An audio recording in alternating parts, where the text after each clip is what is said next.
Convoy, and welcome back to Not So Obvious Watches. A little while ago when I spoke about what I was going to do with this program, one of the things I discussed was I'd often bounce off what other YouTube vloggers are doing in the watch world, but add my little take on it or my little spin on it. This is probably going to be the first one where I do that quite so obviously.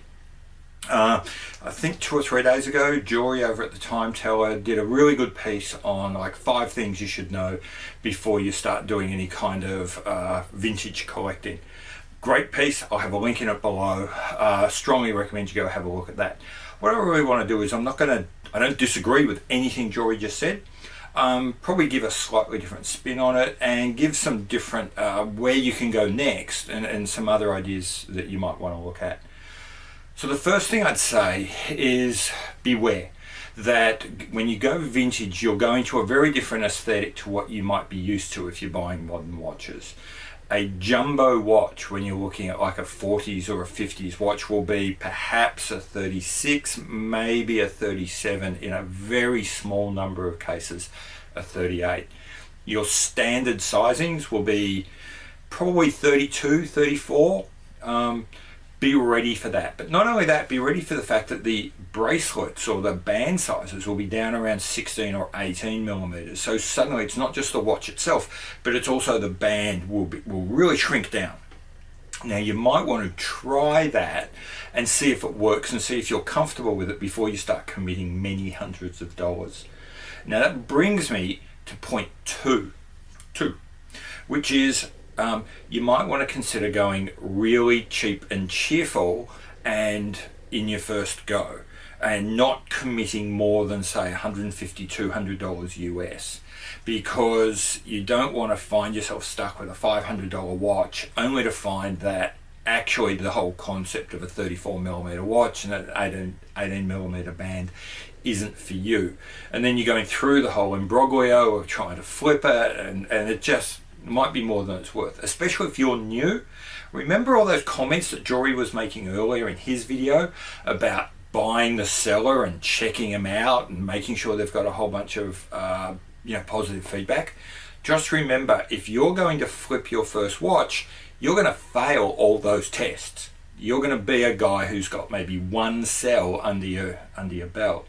So it's all very easy to say buy a $500 Omega or a $600 Omega, you can always flip it later. Don't forget, there is every possibility you're that guy who's got like no feedback.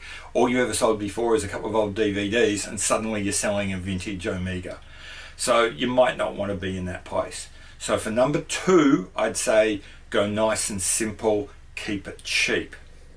So number 3 is, I would again, this is really part of the whole keeping it simple thing, is stick to your simple time onlys, maybe time and date. Stay well away from vintage chronos. Unless you're really comfortable with the idea of being able to check out something online, unless you've got a watchmaker that you really trust on tap, I would recommend staying away from a vintage chrono off the bat until you get a bit more comfortable. Which brings me to point number 4. Okay, I said earlier, keep it cheap, keep it simple. There are 6 brands that I would suggest you look at, and they're all going to be Swiss brands, and I'll talk about why that Swiss brand is particularly important. That'll come up in a little bit later.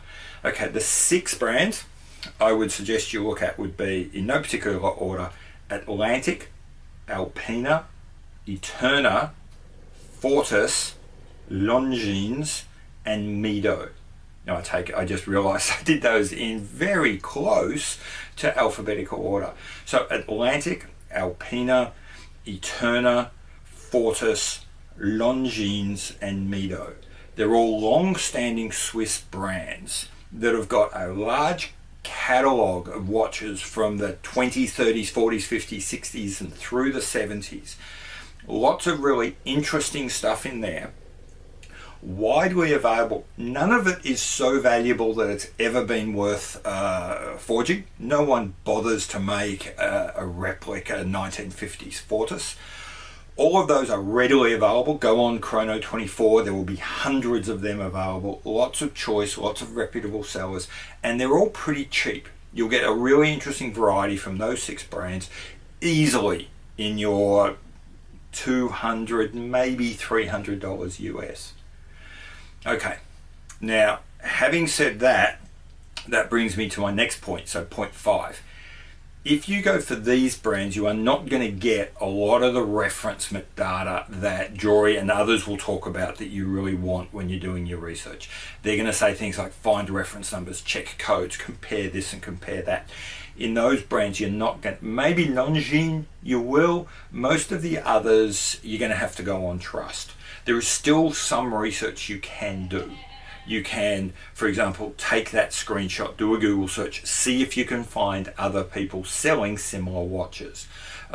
See if that watch looks utterly different to anything else that that brand has offered, there's a good chance that it's a Franken watch. But in general, the unfortunate thing is that those are, unlike Omega and Rolex, where people have gone to the effort of maintaining long lists of reference numbers and it's quite easy to check where they've come from. With those 6, it's harder. That's okay. Remember, we're staying down around that $200 or $300 mark anyway, so even if you get it completely wrong, it's not like you've lost the bank. Okay, so that brings us now to point 6, which is, don't expect when you're going for vintage that you're going to get the huge variety of watches that you would get now. You go to a watch site now and they'll have their field watches and their dive watches and their pilot watches and their chronos and their dress watches and their dressy tool watch. If you get back pre-early 60s, those categories really didn't exist, and certainly don't exist in what we're calling now the affordable area.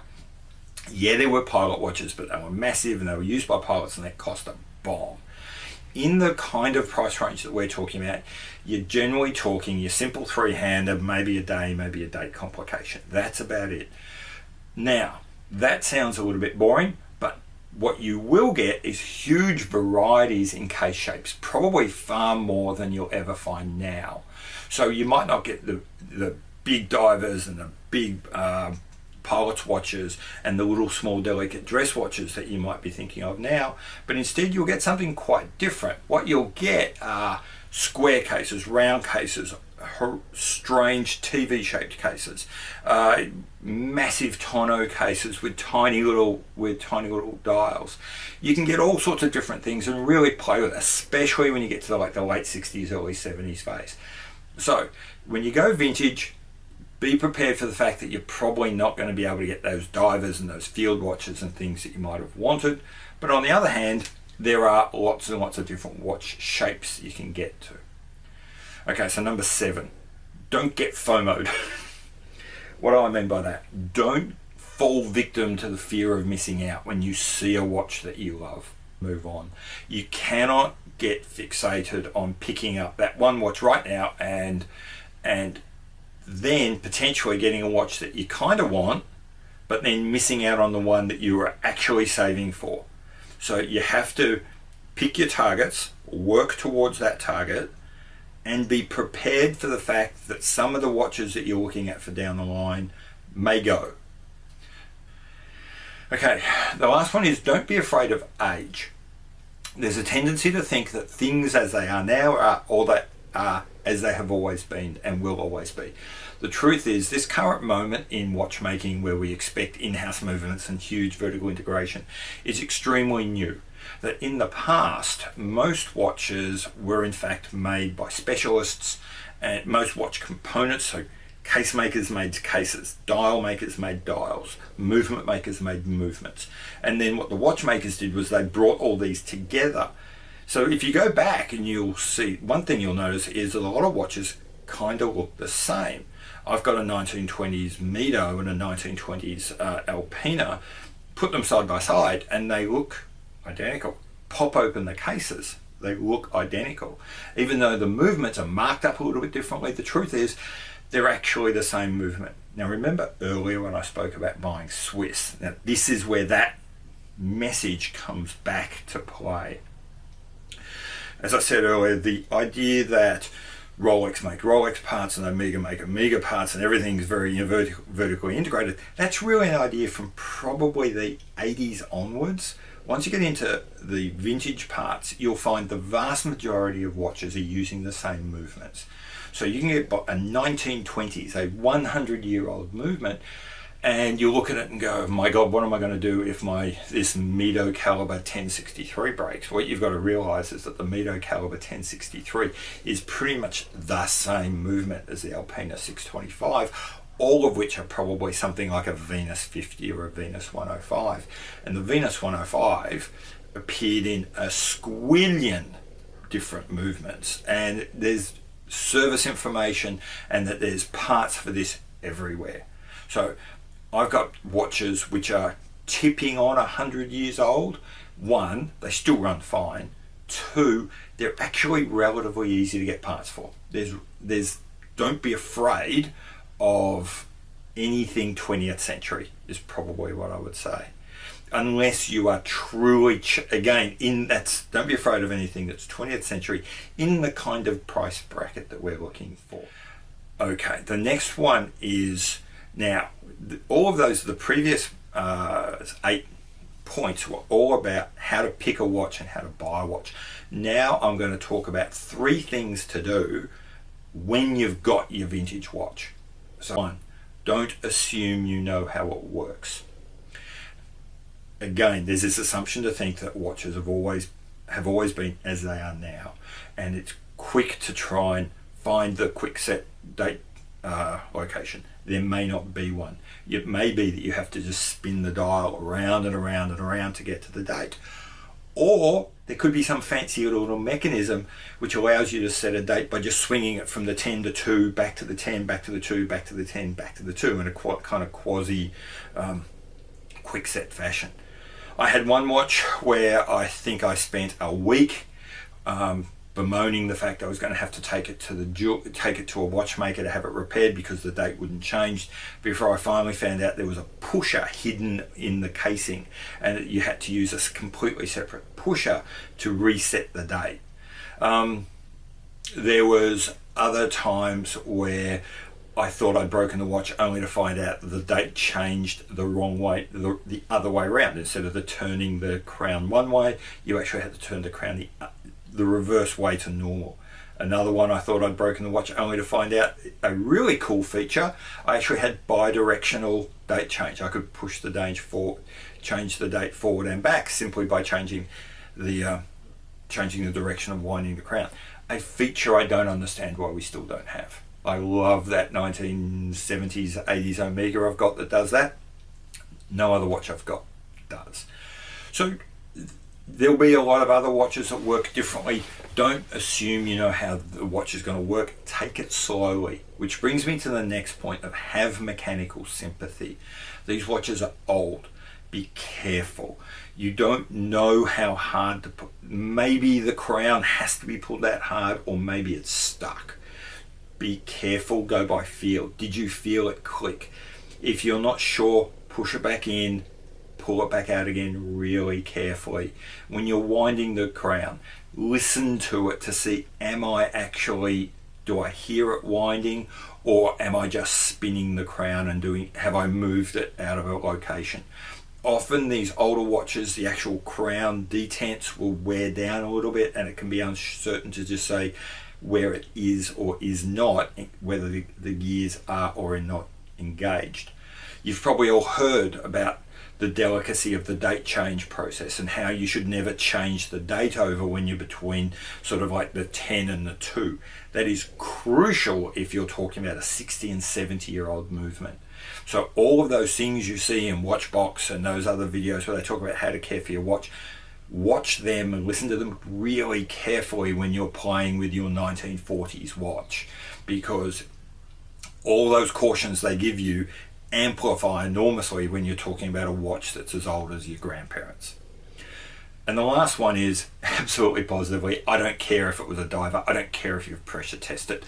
My vintage watches don't go anywhere near humidity, much less water.